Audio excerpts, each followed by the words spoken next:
Stay with us. Well, there is no way we'll talk about anything in Nigeria this year without looking at football and, oh wow, what disruption also happened in that sector. But I won't be doing that at all. Amaju Pinnick is here. He is the president of the Nigeria Football Federation. Thank you so much for joining us this morning. Yeah. Well, always a privilege coming to China. It's needless to say that we will not have a good enough time to deal with all of the issues this morning, but let's take on as much as we can. This year, 2020, if you're going to review Nigeria's football, clearly, COVID-19 played a role.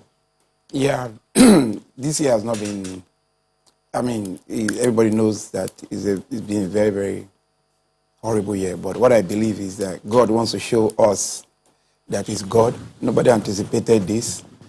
And it's just for us to sit down, meditate, take a deep breath, and reflect on so many things, you know. How significant was the disruption? You cannot, it's football? not something that you can quantify, that I can tell you.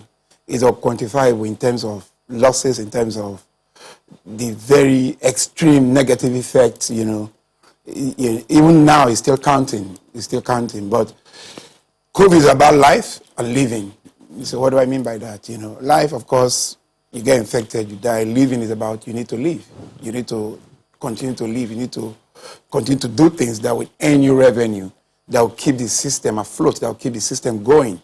You know, so to me, we decided to stay with the latter and say, okay, instead of being at home, starving to death, let us go out and see, take all the necessary precautions, pray to God Almighty for protection, do exactly what the NCDC asks us to do, and leave the rest to God, you know, because the truth is, if you are home, if you are being starved, or you are starving, there is a tendency for you to come out and say, okay, instead of me dying out, let me come out, you know, so people should understand this. And of course, we were 100% in line with what the government, the federal government, is doing. For example, contact sports, you have to write to the government, yes, it's okay, yes, it's okay, and we got all the necessary and requisite approvals in doing all this. Well, you know, one of the things that's kind of characterized the year for us in the sports, football especially, is the qualifiers, you know, for a good number of events that we seem to have missed out on. What would you say are the reasons to? Yeah, I would say, I'm happy the Super Eagles, even now, they ended the year 4th ranked in Africa, you know, and we were not really satisfied with that. We wanted to top the group. And people did not know the reason why we played against Tunisia and Algeria. We wanted to beat them. But you see, the pandemic took a toll on us, on everything that we've done. Our players, inviting players, they have to go through their own club protocol before the national protocol. And most of our players are first-team players. They came in, you know, flights, they are very irregular flights, there are very few flights, so a lot. But I don't like to give into excuses. I take responsibility as the president of the Nigerian Football Federation. Now, what happened, at the moment, we are still topping our group, and our goal is to, in March, qualify for the Nations Cup, not waiting for the last game. And also, topping our group next year, going to the World Cup final qualifiers. These are things that we cannot negotiate. So we have to do it because, you see, every Nigerian is a coach. Every Nigerian is so enthusiastic about the game of football. So we must keep them happy. If this is the only thing that makes them very happy, with the support of the government, of course, we have to do it. And we are very happy with what we have seen. We've done our review. We did our annual General Assembly 2 days ago in Abeokuta. Thanks to the Ogun State government. They were quite receptive, very warm, and gave us everything that we needed to do. And in fact, I need to give them help for their technology because we had to do a visual conference and the technology drove us crazy. And kudos again to the Ogun State government. So we did that and we did a review, an overview of everything that we wanted to do this season. And we found out that, you know, COVID played a very extreme negative role, but do we keep saying COVID, you know, so we have to move on. And we have to look at other critical areas. For example, the leagues, you know, the female league, they started, they're doing very well. And we also ensure that every club in the league have their own protocol and they work in, and hand in hand with our NFF COVID protocol team in ensuring that before every game, tests are conducted. After games, tests are conducted. We look at it, We try to do exactly what they are doing in Europe at the moment.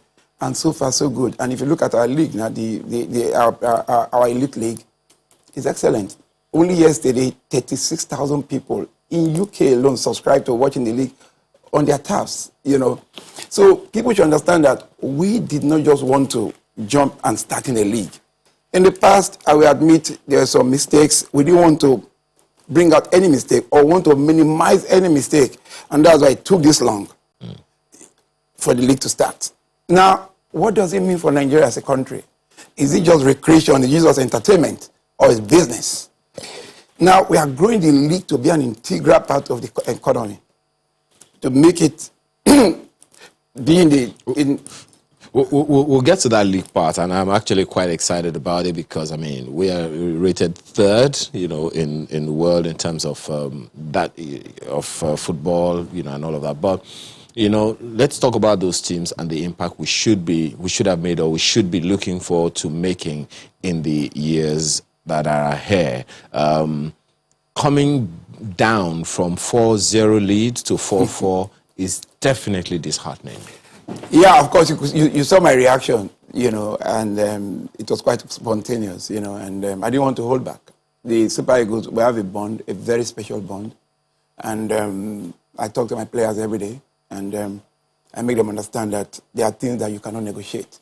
Now, coming to that game, we did a review, the technical study group did their review, the technical department did their review, and we work hand in hand with the ministry, we submitted it to the ministry. There are some reports that you cannot divulge to the public, technical reports, because technical reports are like security reports. Because if you divulge it, your opponent tomorrow will use it. Now, we've seen some of the things that affected those games.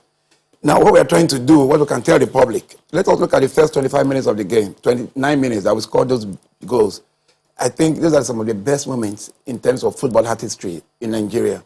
Challenge is... Yeah, the challenge always has been not scoring. Listen, we scored 4 goals in 29 minutes. So what we are trying to, 29 minutes. So what we are trying to do is to replicate those 4 goals in the full time. What happened? Why can't we continue with those goals and in under 29 minutes score another 4 goals till the end of the game? Now, those are some of the defects that we've noticed in the technical report. And those are the areas we are working on. But sorry, I cannot divulge those information to you. But if you see our next game, it will be unfair for me to ask, but we're running out of time. But I need to ask you this.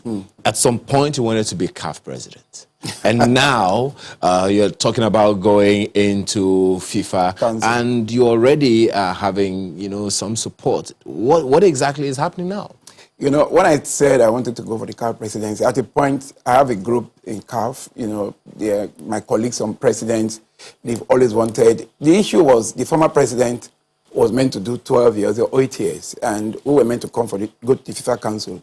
But when they started doing things that they did, and they didn't renew our tenure, we decided at that point that let us take the bull by the horn. Let's try and effect a change. It's not about Amaje Pinnick. It's about the continent of Africa. So we have a team that we're working. So at the end of the day, we looked at the team, I consulted with the government, I consulted with every critical football stakeholder in Africa, and even global. And at the end of the day, we decided that we needed somebody with an image so untainted, somebody that has, somebody that has blazed a trail in terms of business, because football is all about business. And at that point, we decided to support Patrice Motsepe, who I said, okay, we should come in. He was part of our team. Patrick Motsepe, if you don't know, is the biggest miner in the continent. He's one of the biggest critical stakeholder in football. He owns Mamelodi Sundowns, and they won the Champions League in 2016. So when you see, in all modesty, somebody that you cannot stand shoulder to shoulder with in any ramification, what you need to do is to queue behind him, wait for your time, and pray to God to give you your time. We collapsed our structure, and we are working for him in ensuring that, because if he gets there, the perception, the narrative, everything about CAF will change. Then, coming to the FIFA Council, the FIFA Council is as important as even the CAF presidency. Every benefit, every privilege that the CAF president has the same thing with the FIFA Council. FIFA Council is the biggest, is the most important football decision-making body in the world. I'm a member of the organizing committee for FIFA competition at the moment. But everything we do, we recommend to the FIFA Council, and they take the decision. Only 2 Nigerians have been opportune to be in that council, Dr. Amos Adamu and Oyo Orok Oyo. And Nigeria being the most successful footballing nation in the continent. In all modesty, I just believe we should have a place in that council. So how will that benefit our football? Of course, being in the FIFA Council, when you're an integral part of the decision-making body, automatically that makes you a high-ranking member of CAF ESCO as well. Automatically, once you get into the FIFA Council, you're automatically a high-ranking, not a regular member of the CAF ESCO. So it's a plus, it's a win-win situation. I just turned 50. There's a long, if it's God's wish, in the near future, your dream can still be achieved. And that's the truth. Okay. Well, so again, we don't have all the time in the world, but maybe if you can, in 60 seconds, tell us about this NPFL TV thing that you were talking about. Yeah, NPFL TV is, it has come to stay, you know, and we are very excited about it. We are projecting about almost 18 billion naira that we'll be making from it every year. Now it's like free, you know, you can, our projection is by 1,500 naira. You can sit in the comfort of your home, on your phone, watch the NPFL, you know. And we are very happy with the deal we have with the company, Red Strike, headed by former Manchester United MD. So we're not just dealing with regular people. And that's what I said. This is going to have a huge impact in the economy because we are looking at economy beyond oil, beyond other areas. Why can't we do what people do abroad, you know? So we just want to appeal to Nigerians. Give us the support. Allow us. Our traducers, come and join us. Let us work as a team because we can use this to rebuild whatever area we find that are deficient in this country. Football, everybody's seeing football in this country, and we know that. So whatever we are doing, we are very conscious of it. The reason why we haven't started the league, we would have started, you know. I told the league management under Shea Odiko and the entire team, even the football committee under Shea Akumi, I don't want us to make mistake. Even if you want to make mistake, it must be minimal. And that's why we are starting now. But trust me, Nigerians will see something radically It's not, you know, Mr. Pinnick, I have to, you know, let you know this. It's not that, you know, starting is never our problem. I mean, people who know football, who have relished Nigerian football would look into the glory days of the 70s, the 80s, and almost stop at that. If you understand, listen, I'm coming. If you understand the function of what's called the football committee in the NFF, the football committee in our last ESCO 2 days ago has been mandated to follow through to the end. Okay. So it's not that like the regular one that every month there must be a periodic report to the football committee and they submit it to me. Only yesterday we appointed Davis Naomi as, you know, we endorsed the appointment of the LMC as the new CEO of the, to re-engineer, to add to what they are doing. We're out of time, you know? but 2021 is just how many hours away now? We look forward to the best. In some countries, we are already there. Yeah. Okay. Well, we have to thank you very much. I really want to congratulate you guys in channels. You guys have really redefined the narrative of media globally. Thank you. You are proud partners of Nigerian Football Federation. Thank you very much. We appreciate that. President of Nigeria Football Federation, Amaju Pinnick, thank you so much for your time. Thank you for having me.